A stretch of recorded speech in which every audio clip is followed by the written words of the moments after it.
ایک آدمی جا رہا تھا، ایک شیر اس کے پیچھے بھاگا۔ اس کے قریب کوئی بھی درخت نہیں تھا جس پر وہ چڑھ جاتا۔ اسے ایک کنواں نظر آیا۔ اس نے سوچا کہ میں کنویں میں چھلانگ لگا دیتا ہوں، جب شیر چلا جائے گا تو میں بھی کنویں سے باہر نکل آؤں گا۔ جب اس نے نیچے چھلانگ لگانے کے لیے دیکھا تو کنویں میں پانی کے اوپر ایک کروکوڈائل نظر آیا۔ اب پیچھے شیر تھا، نیچے کروکوڈائل تھا۔ وہ زیادہ پریشان ہو کر سوچنے لگا، اب میں کیا کروں؟ اسے کنویں کی دیوار پر کچھ گھاس اگی ہوئی نظر آئی۔ اس نے سوچا، میں اس گھاس کو پکڑ کر لٹک جاتا ہوں، نہ اوپر رہوں گا کہ شیر کھائے، نہ نیچے جاؤں گا کہ سانپ ڈسے، میں درمیان میں ہی لٹک جاتا ہوں۔ جب شیر چلا جائے گا تو میں باہر نکل آؤں گا۔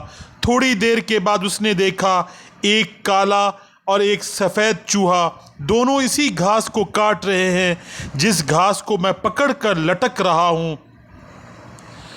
اب اسے اور زیادہ پریشانی ہوئی۔ اس پریشانی کے عالم میں جب اس نے ادھر ادھر دیکھا، اسے قریب ہی میں شہد کی مکھیوں کا ایک چھتا نظر آیا۔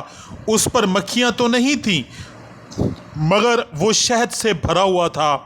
یہ چھتا دیکھ کر اسے خیال آیا، ذرا دیکھو تو صحیح اس میں کیسا شہد ہے۔